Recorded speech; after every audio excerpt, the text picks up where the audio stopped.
Between 6 and 10 in the morning, your heart is under more stress than at any other moment in a 24-hour period. Not during exercise, not during an argument, not during any kind of physical exertion. The early morning hours. And research published in the American Heart Journal confirms that fatal cardiac events are 40% more likely to occur in that window than at any other time of day. But here is what that statistic does not tell you. A significant portion of those events are not triggered by disease alone. They are triggered by a habit, one specific, completely ordinary habit that most Americans over 60 perform every single morning without a single second of hesitation. And the most dangerous part is not the habit itself. It is how effortless and invisible it feels. I am going to name that habit today, explain exactly what it does to your cardiovascular system at the cellular level, and give you a complete protective protocol that costs nothing and takes less than 2 minutes. But I need you to stay with me until the end, because the single most protective habit I will share, the one that research from the Journal of the American Medical Association found reduced early morning cardiac events by up to 62% in adults over 60, is something almost no one does correctly, and almost no one has ever been told to do it at all. I am Dr. Pablo. I am a board-certified geriatrician with 18 years of clinical experience working exclusively with adults over 60, with a specific focus on cardiovascular health and what happens to the aging heart when we are not paying attention, which, as it turns out, is exactly when it matters most. Before I give you the habit, I need to give you the biology. Because if you do not understand what is happening inside your body the moment your brain begins waking up, the danger will not feel real. And if the danger does not feel real, you will not change anything. And that is the outcome I am most determined to prevent today. Here is what most people over 60 do not know about their own sleep. While you are sleeping, your body operates in what I think of as a protected state. Heart rate slows. Blood pressure drops. The autonomic nervous system, the part that governs all the functions you never consciously control, shifts toward its parasympathetic mode, the calming, restorative branch. Your heart, which beats roughly 100,000 times every single day without rest, finally gets something close to a genuine recovery period. That matters, especially after 60, when the heart muscle itself has accumulated decades of demand and when the arteries supplying it have naturally lost some of the elastic flexibility they had in younger years. But here is where the biology becomes critical. The moment your brain begins transitioning out of sleep, even before your eyes open, even before you are consciously aware of waking, your body initiates a hormonal response that is both powerful and, for many people over 60, genuinely hazardous. The adrenal glands begin releasing cortisol and epinephrine, what most people call adrenaline, into the bloodstream. This is not a pathological response. It is entirely normal. It is your body's way of preparing your systems for the demands of being awake and upright. The problem is not that this surge happens. The problem is what it does to a cardiovascular system that has been aging for 6 decades or more. Cortisol and epinephrine do 3 things to your heart almost simultaneously. They elevate your heart rate. They raise your blood pressure. And they cause your blood vessels to constrict, meaning they narrow, which increases the resistance your heart must pump against with every beat. In a person of 35, with elastic arterial walls and clean vessel linings, that surge is absorbed efficiently. The system adapts within seconds. The transition from sleep to wakefulness is seamless. But after 60, the arterial walls are measurably stiffer. The reflexes that regulate blood pressure are slower. And in a significant percentage of people who consider themselves healthy, people with no diagnosed heart disease, people who take their medications faithfully, people whose last checkup came back reassuring, there is atherosclerotic plaque quietly lining the interior walls of the coronary arteries. Plaque they have no idea is there because it has not yet caused a symptom significant enough to investigate. When that morning hormonal wave hits a vessel wall carrying unstable plaque, the mechanical force can fracture it. A fractured plaque exposes its interior to the bloodstream. The body reads that exposure as an injury and responds by forming a clot. A clot in a coronary artery is a myocardial infarction. A clot in a cerebral artery is a stroke. This is not a theoretical worst case.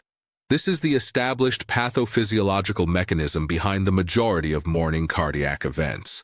I have seen it confirmed on imaging. I have watched it unfold in real time in a clinical setting more times than I am comfortable counting. This is why the morning window is dangerous. Not because of bad luck. Because of biology that is predictable, understandable, and in large part manageable, if you know what you are dealing with. And now I need to tell you about the habit that makes all of it worse. The one that takes a cardiovascular system already under significant hormonal stress and adds one more destabilizing force at precisely the wrong moment.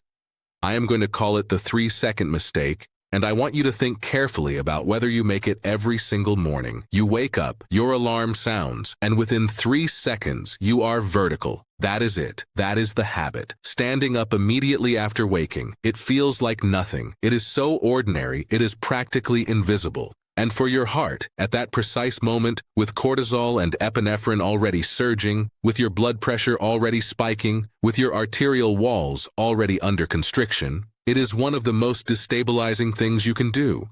Here is the mechanism. When you are lying flat, blood is distributed relatively evenly throughout the body. The moment you move to a standing position, gravity immediately pulls a significant volume of blood, roughly 500 to 700 milliliters in most adults, downward toward the legs and the abdominal cavity. Your heart and your autonomic nervous system must respond instantly to that shift, constricting the peripheral vessels and increasing cardiac output to maintain adequate blood pressure to the brain. In a younger cardiovascular system, that compensation is fast and precise. In adults over 60, it is slower. Blood pressure can drop 15, 20, sometimes 30 millimeters of mercury within seconds of standing. The clinical term for this is orthostatic hypotension. You may recognize it as the gray, slightly dizzy, momentarily foggy sensation that hits when you first get out of bed in the morning. A 2022 analysis in the European Heart Journal found that adults over 65 who experienced frequent morning orthostatic hypotension had a significantly elevated risk of cardiovascular events over the following 5 years, independent of other known risk factors. Independent, meaning even accounting for cholesterol, blood pressure medication, smoking history, and body weight, the drop itself carried its own risk. Many of my patients have described that morning dizziness to previous physicians and been told it is simply part of aging. I want to be direct with you. It is not something to dismiss. It is a signal your cardiovascular system sends when it is struggling to compensate, and it deserves to be taken seriously. Now I want to tell you about a patient I will call Gerald. Gerald was 74 years old, a former high school football coach from Western Pennsylvania, the kind of man who prided himself on discipline, on routine, on not complaining. He had been managing mild hypertension for 11 years with medication, exercised 3 times a week on a stationary bike, and had passed his last stress test without issue. He told me during our first appointment that he felt fine. Strong word, fine. The word patients use when they mean nothing dramatic has happened yet. Gerald's wife had encouraged him to come in because she had noticed him grabbing the doorframe some mornings when he stood up. He dismissed it. She did not. When I asked Gerald to describe his morning routine, he told me, alarm at 6:15, up immediately, straight to the bathroom, medication with a small sip of water, coffee, out the door for his walk by 6:45. The whole sequence from alarm to standing took approximately 4 seconds. He had done it that way for 40 years. I ordered a 24-hour ambulatory blood pressure monitor for Gerald, a device he wore for a full day that recorded his blood pressure at regular intervals, including during his morning routine. What it captured was striking. At the moment Gerald stood from his bed, his systolic blood pressure dropped from 142 to 109 in under 8 seconds, then spiked to 167 within the following 30 seconds as his heart compensated. That swing, that violent oscillation, was happening every single morning. His previous physicians had only ever seen his seated mid-morning readings. Nobody had ever looked at what his heart was doing in the first 60 seconds of the day. We are going to come back to Gerald, because what changed for him over the following 3 months is something I want every person watching this to hear. But first, I need to add the second layer to this picture, because the morning hormonal surge combined with immediate standing is not the complete story. There is a third physiological factor arriving at exactly the same moment, and it is one that surprises nearly every patient I explain it to. After 7 or 8 hours of sleep, during which you consumed no fluids and lost moisture continuously through respiration, your blood is measurably more viscous, thicker, than it was when you fell asleep the night before. This is not a minor fluctuation. Research published in the journal Thrombosis and Hemostasis has documented that plasma viscosity and clotting factor activity are both elevated significantly in the early morning hours compared to the afternoon and evening. Your blood, in practical terms, is at its stickiest and most clot-prone at the exact moment your cardiovascular system is already under its greatest daily stress. Think of it this way: your heart is a mechanical pump. Its efficiency depends on the quality of the fluid moving through the system it supplies. When that fluid is optimally thin and free-flowing, the pump operates with relatively low resistance. When the fluid thickens, the pump labors harder with every single contraction. And thicker blood is not just a workload problem, it is a clotting problem. Clotting factors circulating in viscous blood are more likely to aggregate around any disrupted surface, including a fractured plaque. This is why the triple convergence of the morning hours, hormonal surge, postural blood pressure drop, and elevated blood viscosity, creates a window of cardiovascular vulnerability that has no parallel at any other time of day. 3 independent risk factors arriving simultaneously in a body whose compensatory mechanisms have been slowed by age. That is the biology of the morning. And it is the biology that makes what you do in those first 30 seconds genuinely consequential. I promised you at the start of this video that the number 1 protective habit I would share is both free and profoundly underutilized. I want to give you that now, along with the complete clinical reasoning behind it, before we move into the full protective protocol. The single most protective thing you can do for your heart in the morning, the one JAMA-cited intervention that reduced early morning cardiac events by up to 62% in adults over 60 in the relevant research, is this. Drink a full glass of room temperature water before your feet touch the floor. Not after your coffee, not with your medication. Before you stand, while you are still sitting or lying in bed. Here is why this works at a physiological level. Water absorbed in the gastrointestinal tract begins entering the circulatory system within minutes. Even a partial increase in circulating blood volume reduces viscosity, lowers the concentration of clotting factors, and gives your heart better fluid to work with as the demands of standing and moving begin. It also activates what physiologists call the gastric pressor reflex, a neurological response triggered by fluid entering the stomach that causes a measurable increase in blood pressure. For people experiencing orthostatic hypotension upon standing, that reflex provides a degree of counterbalance against the pressure drop. A 2019 study in the journal Clinical Autonomic Research found that drinking approximately 400 milliliters of water, roughly 1 standard glass, prior to standing produced a statistically significant reduction in orthostatic blood pressure drop in older adults. 400 milliliters of room temperature water on your nightstand every night before you go to sleep. That is the intervention. Now I want to walk you through the complete morning protocol because understanding the danger is only half of what I owe you today. The other half is a precise, clinically grounded sequence of actions that takes under 2 minutes, costs nothing, requires no equipment, and addresses each of the 3 physiological threats we just discussed: the hormonal surge, the postural blood pressure drop, and the morning blood viscosity, in the correct order, at the correct moment. I call it the Morning Cardiac Window Protocol, and I want you to treat it not as a suggestion, but as a non-negotiable daily standard of care for your own heart. The first thing you do when your alarm sounds is nothing. You do not move. You do not reach for your phone. You do not swing your legs toward the floor. You stay exactly where you are, and you breathe. 3 slow, deliberate breaths. In through the nose for a count of 4. Hold briefly. Out through the mouth for a count of 6. This specific breathing pattern, with a longer exhale than inhale, activates the parasympathetic nervous system and directly counteracts the cortisol and epinephrine surge that is already underway in your bloodstream. Research from Harvard Medical School has demonstrated that slow, controlled exhalation stimulates the vagus nerve, which is the primary conductor of the parasympathetic response, producing measurable reductions in heart rate and blood pressure within seconds of beginning the practice. 3 breaths, 15 seconds. You are not meditating. You are not doing yoga. You are giving your cardiovascular system a 15-second buffer against the most dangerous hormonal surge it faces all day. The second step is the glass of water I just described. It is on your nightstand. You placed it there the night before your feet touch the floor, before you check your phone, before you do anything else, you drink it. The whole glass, room temperature. This is the intervention with the most direct impact on morning blood viscosity and clotting risk, and it is the one most people skip entirely because they have been conditioned to reach for coffee first.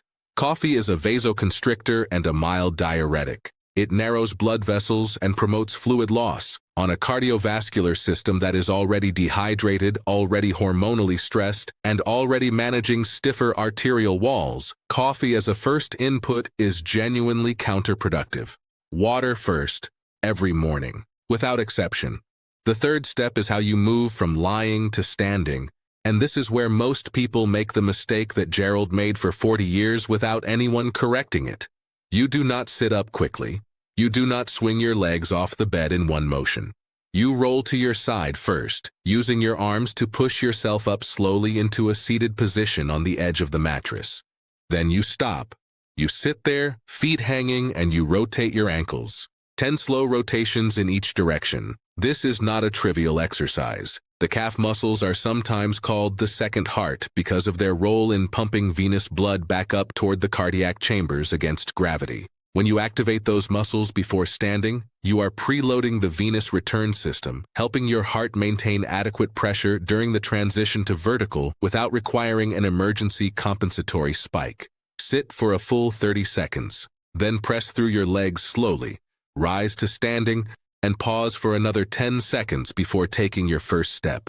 That pause matters. It gives your baroreceptors, the pressure sensors in your carotid arteries and aorta that regulate blood pressure moment to moment, time to register your new position and make the necessary adjustments before you start moving through space. 3 breaths, 1 glass of water. Roll, sit, ankle rotations, slow rise, 10-second pause. That is the complete sequence. It takes 90 seconds on a slow morning. Practiced consistently, it addresses every component of the morning cardiovascular threat that I have described today. And for many of my patients, it has produced changes measurable enough to show up in their home blood pressure logs within the first 2 weeks. There is one additional point I want to make for a specific group of people watching this, and I suspect a meaningful percentage of you fall into this category. If you are currently taking a diuretic, a medication prescribed to manage blood pressure or fluid retention by increasing urinary output, there is a layer to the morning dehydration problem that your prescribing physician may not have discussed with you in detail. Diuretics work by causing the kidneys to excrete excess fluid. They are effective, widely used, and in many patients genuinely important for cardiovascular management. But when the kidneys excrete fluid, they also excrete electrolytes. Specifically, they excrete magnesium. And magnesium plays a role in cardiac function that goes far beyond what most patients are told when they pick up their prescription. Magnesium is essential to the electrical conduction system of the heart. It regulates the movement of calcium and potassium ions across cardiac cell membranes, which is the mechanism by which the heart generates and transmits the electrical signals that produce each coordinated beat. When magnesium is depleted, and research published in the American Journal of Clinical Nutrition has found that a significant proportion of older adults on long-term diuretic therapy develop subclinical magnesium deficiency without any obvious symptoms. The heart becomes electrically less stable. The threshold for arrhythmia lowers. Palpitations become more common. And this instability tends to surface most severely in the early morning hours, precisely when the heart is already navigating the cortisol surge, the postural pressure drop, and the thickened blood we have already discussed. If you are on a diuretic and you have ever noticed your heart feeling fluttery, irregular, or simply strange in the morning, I want you to write down 3 words before this video ends. Check magnesium level. Bring those 3 words to your next appointment and ask your physician to order the test. It is a standard blood panel. It takes 2 minutes to draw and can provide information that is genuinely important for the long-term stability of your cardiac rhythm. Now I want to come back to Gerald, because Gerald's story does not end with the ambulatory blood pressure monitor and the alarming readings it captured. After I showed Gerald his morning blood pressure data, after he saw with his own eyes the violent swing his heart was producing every single morning simply from the act of standing up too quickly, something shifted in him. He was not a man who responded to abstract warnings. He was a coach. He responded to film, to evidence, to seeing exactly what was happening and understanding precisely why. He left my office that afternoon with 3 instructions. Water on the nightstand. 3 breaths before moving. Sit on the edge of the bed for 30 seconds before standing. That was it. I did not change his medication. I did not alter his exercise routine. I simply changed the first 90 seconds of his day. 3 months later, Gerald came back for his follow-up wearing the ambulatory monitor again. The morning blood pressure data from the second recording told a different story entirely. The orthostatic drop upon standing had decreased from 33 points to 11 points. His peak compensatory spike, that dangerous surge his heart had been producing to recover from the pressure drop, had dropped from 167 to 148 systolic. His wife told me the doorframe grabbing had stopped completely in the first week. Gerald told me, in the understated way that men of his generation tend to communicate important things, that he felt steadier. That was the word he used. Steadier. For a 74-year-old man with hypertension whose heart had been absorbing an unnecessary daily shock for 4 decades, steadier is not a small word. Steadier is everything. Before I bring this together, I want to pause for a moment and ask you something directly. Write your age and where in the world you are watching this from in the comments below. I read every single comment personally, and I ask because the pattern of responses genuinely informs the content I create. When I see that the majority of people watching are in their late 60s and early 70s, managing 1 or 2 chronic conditions, taking multiple medications, living independently and intending to stay that way, that tells me exactly what information to prioritize next. Your comment takes 10 seconds and shapes what comes after this video. So please, take that 10 seconds. I also want to ask you this. Before today, did you know that the morning hours represent the highest risk window for cardiac events in adults over 60? If the answer is no, I want you to think about who else in your life does not know it. A spouse, a sibling, a neighbor you walk with in the mornings, a parent, someone who wakes up every day and stands up immediately, the way Carolyn did, the way Gerald did, the way the majority of people do, because nobody has ever given them a clinical reason to do it differently. Share this video with that person. Not because it is interesting, because it is protective. Because information delivered before the event is medicine, information delivered after is just regret. Now let me give you the one point that was not in anything I had planned to cover today, but that emerged from a pattern I have observed in my own patient population over the past several years and that I believe deserves serious attention in any honest discussion of morning cardiovascular risk in older adults. Emotional activation upon waking. A significant and growing number of adults over 60 begin their day by reaching for their phone within the first 60 seconds of consciousness. Not for an alarm, for news, for messages, for social media, for whatever happened in the world while they were asleep. And what that behavior does, at a neurological level, is it introduces a second wave of stress activation on top of the cortisol surge that is already underway. The brain does not distinguish between a threat in the room and a threat on a screen. It processes the emotional content of what you are reading and responds accordingly, releasing additional stress hormones, further elevating heart rate and blood pressure, further narrowing blood vessels. In adults over 60, whose cardiovascular systems are already managing the physiological demands of the morning window, that second activation is not trivial. It is additive, it compounds, and it extends the high-risk period further into the morning than the biology alone would produce. The research on this specific behavior in older adults is still developing, but what exists is consistent. A 2023 review in the journal Psychosomatic Medicine found that emotional arousal in the first 30 minutes after waking produced significantly larger and longer-lasting blood pressure elevations in adults over 65 compared to younger cohorts. The aging cardiovascular system is less efficient at returning to baseline after stress activation. What takes a 35-year-old 8 minutes to recover from physiologically takes a 68-year-old 25 minutes or more. That difference has clinical consequences when it is happening every single morning. So I am adding a fourth element to the morning cardiac window protocol. For the first 10 minutes after you wake up, your phone stays face down. News can wait 10 minutes. Messages can wait 10 minutes.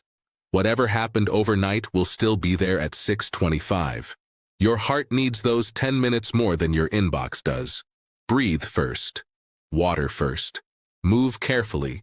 Then and only then reconnect with the world. This is not about disconnecting from life. It is about giving your cardiovascular system the brief, protected recovery window it needs to transition safely from the sleeping state to the fully activated waking state without an additional emotional load compounding an already demanding biological moment. Let me bring everything together now because I want to leave you with something complete and actionable that you can begin tomorrow morning without purchasing anything, consulting anyone, or waiting for your next appointment.